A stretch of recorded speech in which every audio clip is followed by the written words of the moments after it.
in a short period of time. 26 career playoff games and 28 points a game. It'll be slow-mo and a little. They're getting great quality shots. Some people are skeptical of Utah. They're trying to figure out, can this team make a deep run? The way they move the ball tells me that they can. I love the fact that they consistently get great looks at the rim. Good post entry and Valanciunas. O'Neal in the corner. Utah clicking on all cylinders early. Right now up by 14 on the 11-0 blitz. And that's a wide open three. Corner, short corner three.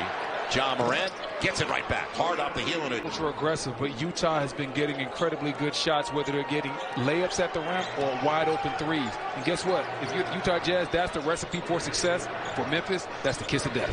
Yeah, how good has it been for Utah? They've started the game 11-14, almost 79%. Great slip on the screen. Valanciunas to get his conditioning and everything back. Missing that much time and coming back in the playoffs is not an easy thing to do. Missed the last 16 games of the regular season with the ankle injury, and then the first game of this matchup, and the only win for the Memphis Grizzlies when they won in Salt Lake City. Dillon Brooks, that's not his specialty, but they'll on getting stops in the first quarter from Memphis coming in. But you know how tough it is. They're 31-5 at home for a reason, the Utah Jazz.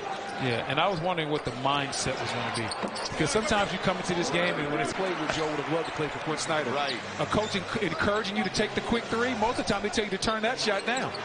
Ja Morant, he's got it. It's almost like a string with a yo-yo. The way he handles the basketball. They got a 19-point game. Got to load up. Give Rudy some help. Do not let Ja go at Rudy one-on-one right here. Make him see bodies. Ja got there. Of shot for Utah has been the story of the first quarter. We're going to talk about the three-pointers, and yes, they've knocked them down, but the looks have been incredibly easy. Good drive and kick by Mike Conley on the dime. Now Morant.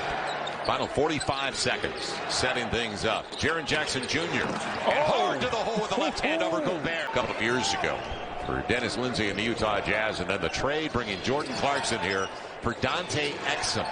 And what a bonus Clarkson's been. They signed him during the offseason. Hold on, you said they to a traded 4-year deal. They got Jordan Clarkson for who? You heard me. Yeah. And especially after the first game where they got beat at home. Yeah, Utah's playing at an excellent level, and it just comes down to what their philosophy is. Their philosophy is they get their shots based on ball movement and body movement. And when you get your shots based on that, sometimes you can have nights like you're having tonight where you're able to just score at a high level. Great signing. Really good young coach. I think I played against Quinn Snyder in the NCAA tournament when he was at Missouri, too. When he was coaching Missouri. I was going to say he was ahead of you at Duke. No. Dillon Brooks gets the triple. Donovan Mitchell feels like things are working in his favor right now. How about 23 points for Mitchell? Oh. On the take, Ja Morant curls it home. Donovich had the three in the corner. He happened to miss it, but it's a great quality look. The play calling by Quinn Snyder and the offensive design is flawless.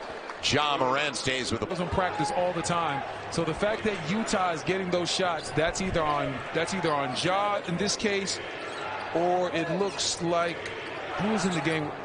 I wouldn't say Brooks, but whoever's playing the two right now, Desmond. That really is going to keep him in the league for a long time. Clarkson trapped. Niang deep. Why not? It's worked before. 14 of 34. And make it 35 now. 40% of the triples. So they've got 14 compared to just 7. Valanciunas in the paint. He gets a basketball operations job. I don't understand it. Somebody's going to have to explain that to me in Boston. Ja Morant gets the triple. And I love the competition level of these young guys.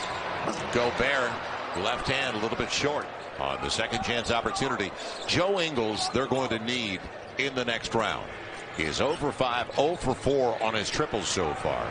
Didn't shoot well in the last game. Jaren Jackson Jr. fills it up. And it's down to 25. This type of story, these type of things. But he was just so humble and just so gracious that I hadn't even heard that he was doing well. And obviously staying in the draft, Joe, was the right move. Well, and that's a lucky number lately in NBA drafts. 13th overall. Jaren Jackson Jr. fills it up again. That he's really serious and that this Atlanta team is serious with all the offensive players that they have that can score the basketball.